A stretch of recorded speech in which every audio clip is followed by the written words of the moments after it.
여러분 설 명절 잘 보내셨습니까?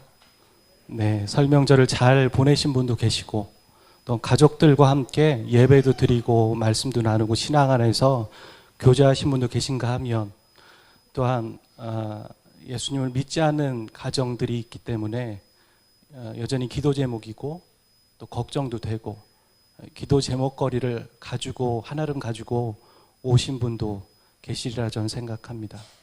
어쨌거나 여러분의 삶 가운데 그 기도 제목을 가지고 하나님께 아뢰일 때 여러분의 삶과 또 그 친지와 그 가정 가운데 하나님의 은혜와 평강이 함께 하시기를 주의 이름으로 축원합니다. 지구는 왜 둥글까요? 여러분 한번 생각해 보셨습니까? 그 이유를 말할 수 있는 사람은 없겠지만 둥글기 때문에 일어나는 현상은 말할 수 있습니다. 어떤 곳이 낮이면 어떤 곳은 밤이기 마련이고요.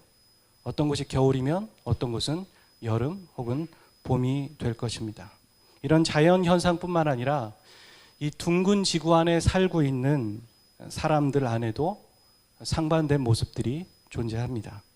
어떤 사람이 행복할 때 어떤 사람은 불행하고요. 또 어떤 사람이 즐겁게 웃을 때 누군가는 가슴을 치며 우는 사람이 존재합니다. 그리고 한 사람 안에도 즐거움이 있다가도 또 슬픔이 찾아오고 또 슬픔이 영원한 것 같지만 또한 즐겁고 기쁜 날이 오게 되죠. 그렇게 우리의 삶은 희비가 교차하는 삶을 살아가고 있습니다. 오늘 본문에 보면 1절에 그때라는 단어로 시작합니다. 그때 있었던 일도 여러분 희비가 교차하는 일들이었습니다. 어떤 희비가 교차했을까요? 이 그때라는 짧은 구절이지만 많은 의미가 함축되어 있습니다. 참 많은 의미가 함축되어 있습니다. 그 다음 오늘 본문이 말하는 그때는 언제일까? 그때를 설명하기 위해서 예루살렘 성전을 잠깐 소개해 보겠습니다. 예루살렘 성전이 어떻게 지어졌냐? 누가 지었냐? 솔로몬이 지었지 않습니까? 보통 지은 사람을 이름을 들어서 우리가 부르기를 솔로몬 성전 그렇게 말하고 제1성전이라고 말합니다. 그리고 솔로몬 성전이 무너지고 바벨론의 함락으로 정확히 한 70년 후에 재건이 시작되어질 때 그 재건했던 사람의 이름을 따서 다시 수룹바벨 성전 그렇게 말하죠. 그게 제2성전입니다. 그리고 헤롯이 성전을 다시 건축하면서 헤롯 성전 그리고 제3성전이라고 말합니다. 이 예루살렘 성전은 정확히 제3성전이 건축된 이후에 한 7년 이후였나요? AD 70년에 로마 티투스 장군에 의해서 초토화되죠. 이 내용을 예수님께서 미리 예언하셨죠. 마태복음 24장 2절에 보면 돌 하나도 돌 위에 남지 않고 무너질 것이다. 그렇게 예언하신 것처럼 무너진 성전, 그게 예루살렘 성전의 간단한 역사였습니다. 자, 그렇다면 말씀으로 돌아가서 그때는 언제일까요? 헤롯 왕이 로마 황제의 눈치와 그리고 유대인들의 눈치를 볼 때입니다. 헤롯 왕의 출생 신분은 이두메인입니다. 한마디로 유대인이 아니라 이방 민족이라는 것이죠. 생각해 보세요. 유대인을 다스리는 왕인데 유대인이 아니라 이방 민족이다. 혈통을 아주 중요시 여기는 유대인을 다스리는 사람인데 그를 이방 민족 왕이 섰다. 그건 말이 좀 안 되죠. 이렇게 낙하산 인사가 있을 수 있었던 이유는 이 헤롯 왕이 로마 황제의 환심을 얻었기 때문입니다. 여러 가지 로비가 들어갔었던 것이죠. 그래서 헤롯 왕은 기본적으로 유대인의 눈치를 본과 함께 로마 황제의 눈치를 보게 된 것이에요. 그리고 이 유대인의 환심을 사기 위해서 헤롯 성전을 건축하고 있는 것입니다. 물론 여기서 나오는 헤롯은 예수님 당시에 예수님을 죽이려고 했던 그 헤롯의 손자이죠. 자기 할아버지 때부터 지었던 그 성전이 재건되고 있는 겁니다. 온전히 무엇 때문에요? 그의 신앙심도 아니고 그가 유대인을 이롭게 하기 위해서가 아니라 온전히 자신의 권력을 위해서, 자신의 욕심을 위해서 성전을 건축하고 있는 것이죠. 그래서 이 12장 1절에 그때는 부와 명예를 위해 혹은 욕심을 위해 살아가는 사람들이 왕부터 시작해서 남녀노소를 상관없이 만연했던 때가 바로 그때입니다. 세상은 영적으로 무지하였습니다. 그리고 죄의 잔치를 벌이고 있었을 때, 그때입니다. 그때는 또한 언제입니까? 바로 2016년, 오늘을 살아가는 우리의 삶의 자리에도 그때가 존재합니다. 사람의 이름과 지역은 다를 수 있겠지만, 모양새는 다를 수 있겠지만, 이 사도행전 12장 1절에 나오는 그때 벌어지는 일들이 오늘 저와 여러분의 삶의 자리에 동일하게 있습니다. 바로 지금이 그때입니다. 세상이 온통 자신의 욕심을 가지고 아까 말씀드린 것처럼 죄의 잔치를 벌이고 있었을 때, 그럴 때 성도와 교회는 위기가 찾아오는 때입니다. 그때입니다. 이런 희비가 교차하는 때입니다. 왜냐하면 성도가 살아가는 삶의 자리, 하나님의 사람들이 살아가는 삶의 자리가 어디입니까? 바로 세상이죠. 그러니까 세상은 하나님의 사람들을 그냥 두지 않는 것입니다. 오늘 말씀해 보면 2절과 5절에 하나님의 사람들을 그냥 두지 않는 모습을 발견하게 돼요. 2절에는 야고보를 칼로 죽였고, 5절은 베드로는 옥에 갇혔고, 헤롯이 유대인의 눈치를 보면서 성전만 건축한 것이 아니라 그걸로 부족해서 하나님의 사람을 죽이고 베드로는 옥에 가두고 있습니다. 여러분, 베드로는 그 전에 옥에 여러 번 갇혔어요. 그리고 풀려나기도 여러 번 했습니다. 근데 이번에는 그가 느끼기에 분위기가 좀 다르다라는 생각을 했을 겁니다.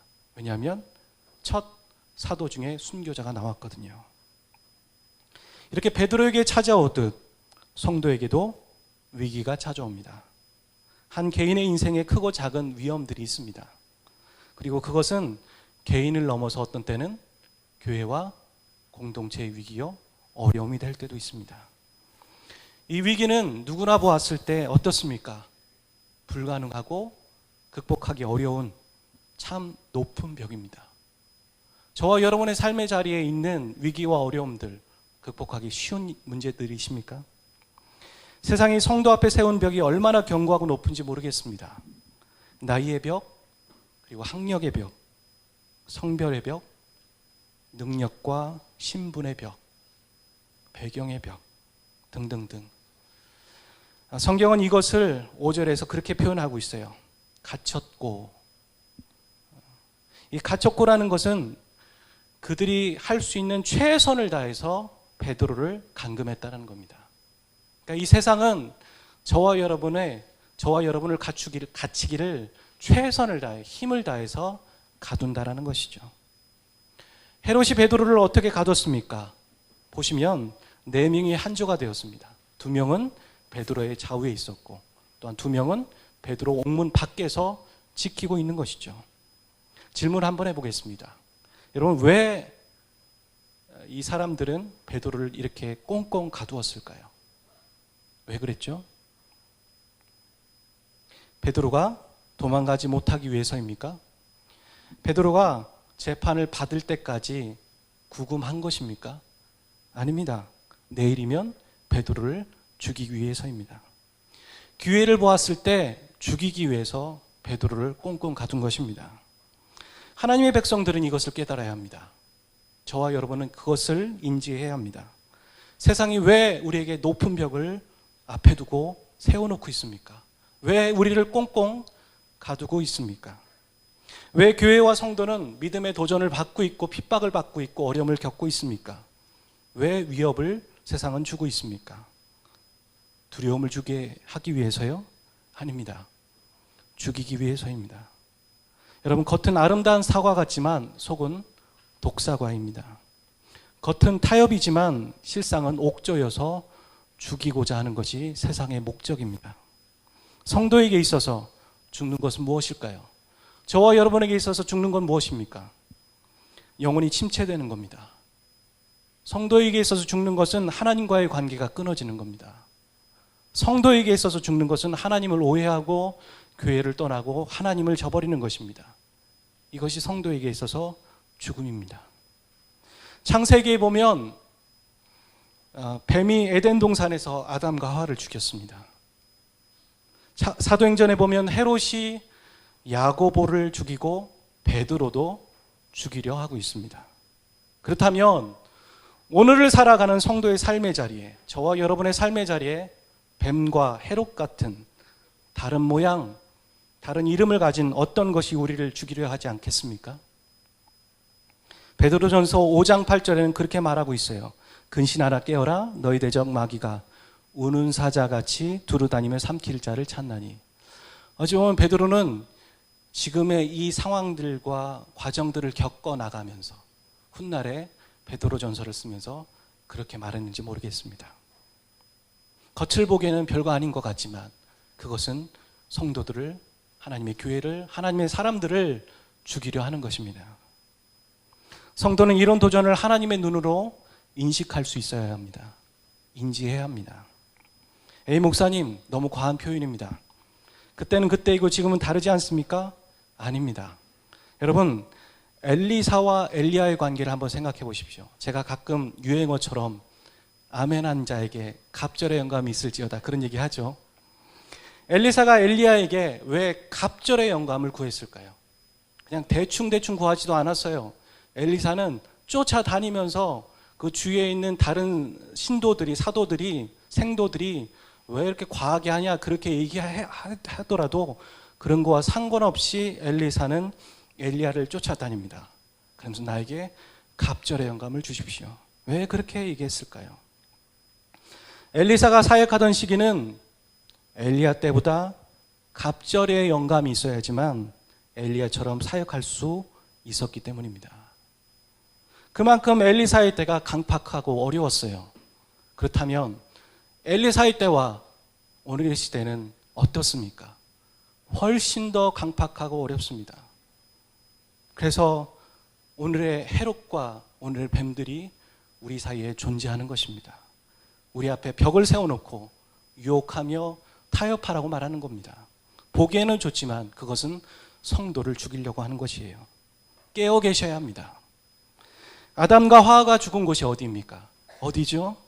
하나님의 앞마당 에덴 동산이에요. 다른 것도 아니고. 우리가 너무 아니라고 나태함에 있습니다. 보이는 것이 전부가 아니에요. 보이는 것은 보이지 않는 것에 의해서 지배를 받습니다. 이런 우리의 영적 현실 가운데서 성도는 과연 무엇을 할 수 있습니까? 이런 현실 가운데서 저와 여러분은 무엇을 하실 수 있으십니까? 지금 우리에게 가장 필요한 행동은 무엇이라 생각하십니까? 성경은 그렇게 말하고 있어요.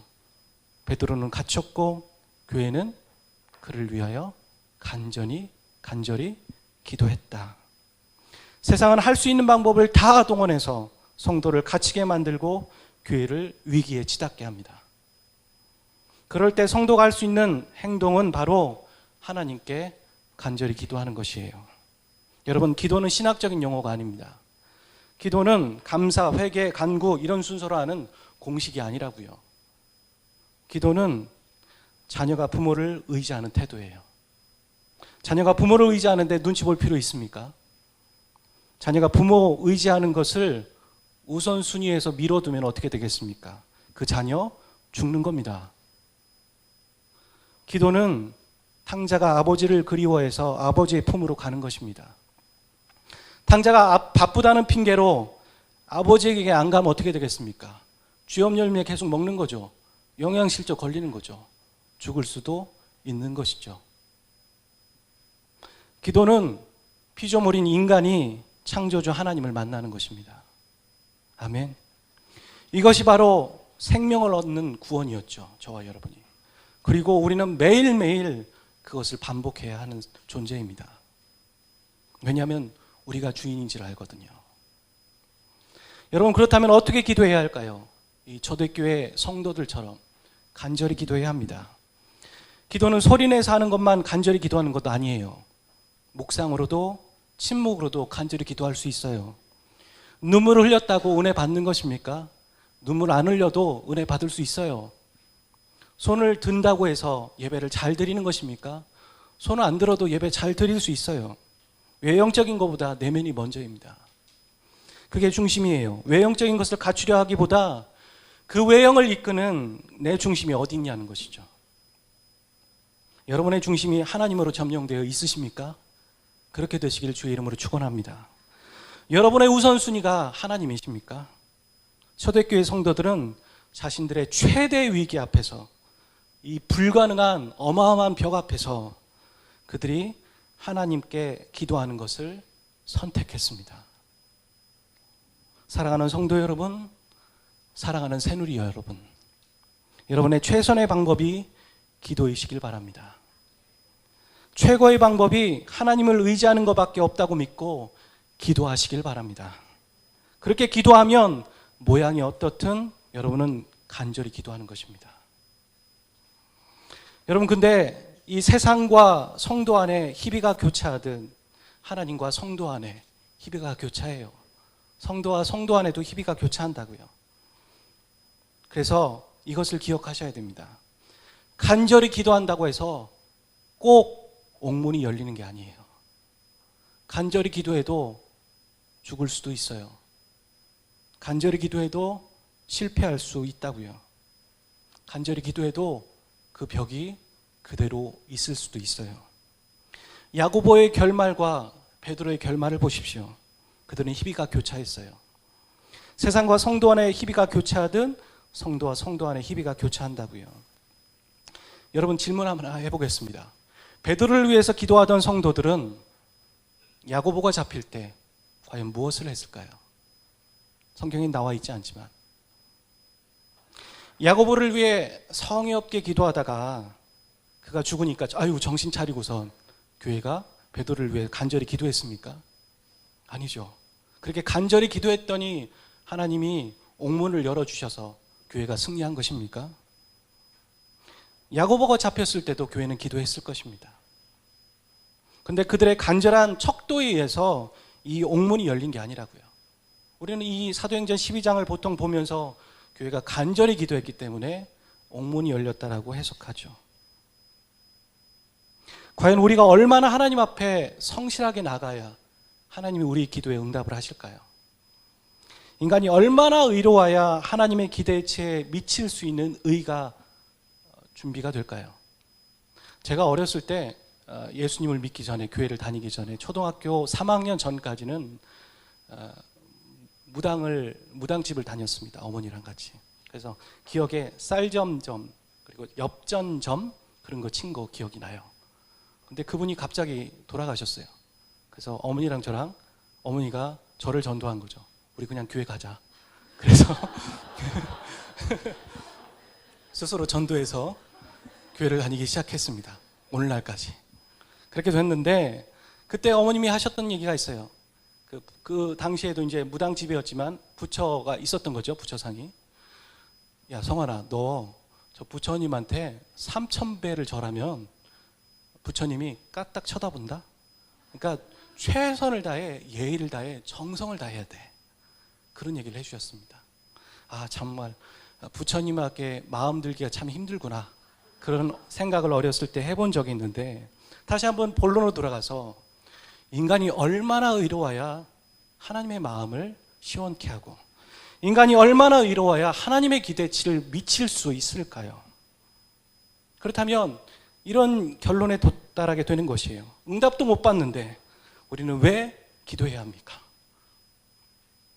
성도 앞에 놓인 위기와 위험 앞에서 우리는 응답도 못 받는 기도를 왜 해야 할까요? 복불복이지 않습니까? 될 수도 있고 안 될 수도 있고. 왜냐하면 기도는 내가 하나님의 뜻을 바꾸는 시간이 아니라 내가 바뀌는 시간이기 때문입니다. 기도는 내가 하나님의 뜻을 바꾸는 시간이 아니라 내가 바뀌는 시간이기 때문입니다. 성도의 주인은 하나님이세요. 야고보의 주인도 베드로의 주인도 하나님이셨어요. 교회의 주인이 하나님이시듯 여러분 부서의 주인도 하나님이세요. 여러분이 섬기는 위원회의 주인도 하나님이십니다. 많은 기도가 나는 바뀌지 않고 나의 태도는 바뀌지 않으면서 하나님을 바꾸려 해요. 하나님의 뜻을 돌이키게 하려 해요. 그게 우리의 기도의 현실이라고요. 어찌 모든 세상은 나를 중심으로 돌아간다고 저마다 말합니다. 세상은 다 그렇게 얘기를 해요. 그런데 교회나 하나님의 사람들은 그러면 안 되지 않습니까? 왜 교회와 하나님의 사람들도 내 중심으로 돌아간다라고 얘기합니까? 세상의 주인은 하나님이십니다. 나의 주인도 하나님이십니다. 오늘 본문에 보면 기도의 희비가 교차하고 있어요. 5절을 한번 보세요. 기도하더라 라고 되어 있고 12절은 기도하고 있더라 라고 되어 있어요. 이거를 비교해 봤을 때 무슨 차이가 있습니까? 5절은 오음절이고 12절은 칠음절입니까? 물론 그렇긴 하지만 5절의 기도와 12절의 기도가 다릅니다. 5절은 베드로가 풀려나가기를 위해 기도한 것 같아요. 교회가 베드로를 위해 간절히 기도하였다. 그런데 12절의 기도는 베드로를 위한 기도가 아니에요. 그걸 어떻게 알 수 있느냐? 첫 번째는 베드로가 풀려나서 그들에게 찾아왔을 때 두 번이나 믿지 않고 있어요. 그렇죠? 베드로가 두드렸죠. 나 베드로다. 그랬더니 아니라고 얘기를 하죠. 사람들이. 기도하는 가운데에서도. 또 두드리니까 아니다.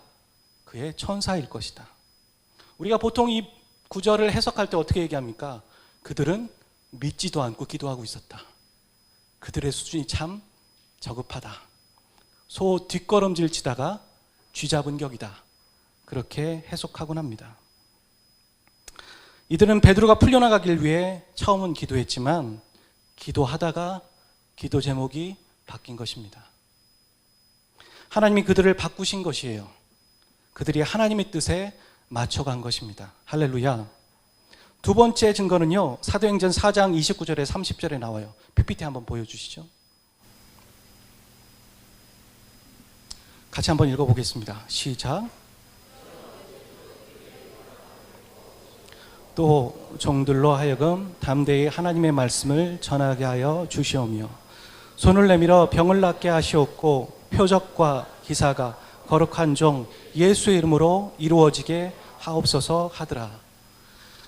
베드로가 잡혔을 때와 아주 비슷한 상황이에요.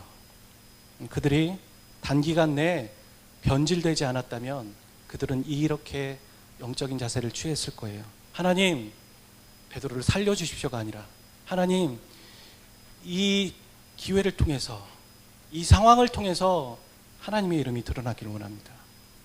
예수 그리스도의 이름이 온전히 선포되기를 원합니다. 그 기도를 했다고요. 여러분, 착각하지 마십시오. 하나님이 세우신 초대교회는, 우리가 롤모델로 삼고 있는 이 초대교회는 수준이 우리보다 높습니다. 그들이 성숙했습니다. 그들은 복음 전파를 위해 기도하고 있어요.